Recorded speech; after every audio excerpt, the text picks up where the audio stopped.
teach you how to find the roots of polynomial functions when you can have irrational solutions. All right, let's look at the first example we're working on. 2x cubed minus 7x squared minus 11x plus 28. And once again, the fundamental theorem of algebra tells us whatever our highest degree is how many solutions we're going to have. So we're going to have 3 roots. First thing you're going to do is go to desmos.com, click on that graphing calculator, and of course if your keyboard doesn't pop up, click on that icon so your keyboard can pop up and you type in the polynomial function. All right, we're going to choose a root, but if you notice, these are not nice pretty numbers because they don't fall exactly on a whole number on that x-axis, except for one of them. So this is the one I'm going to choose. And this root is 4. So I'm going to do my synthetic division with my root of 4. Once again, with synthetic division, this is when you multiply, then add straight down. Multiply, then add straight down. So I'm going to bring down my first number. And then I'm multiplying that 2 times my root, which is 4, and that gives me 8. Then I'm going to add straight down. That gives me 1. 1 times 4 is 4. Then I'm going to add straight down. That gives me negative 7. Negative 7 times 4 gives me negative 28.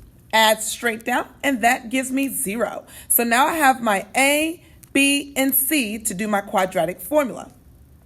So as you can see, my B is 1. So when I plug into the quadratic formula, it's going to say negative 1 plus or minus square root 1 squared minus 4 times, and remember my A is 2 and my C is negative 7.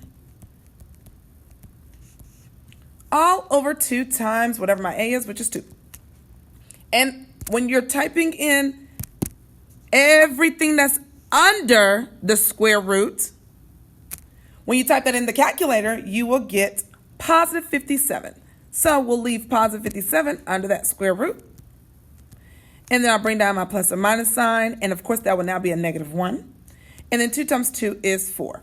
Now, 57 is not a perfect square. So we can go over to the side and see if we can break it down. But when you think about it, what times what gives you 57? Only thing I'm coming up with is 1 times 57. So therefore, we can't break it down. We'll leave it the way it is. So technically what you are looking at is 2 separate fractions. We have one that says negative 1 plus square root of 57 over 4. And negative 1 minus square root of 57 over 4. Now usually we'll do 3 parts of my heart. But as you can see, we don't have any number outside of the square root of 57, and there won't be a GCF between negative 1, imaginary 1, and 4. So we'll just leave those as my other 2 roots. So my final solution will be x equals negative 1 plus square root of 57 over 4. And the other root is x equals negative 1 minus square root of 57 over 4. And don't forget our first root that we chose from the graph to do synthetic division. It was 4. And that's it.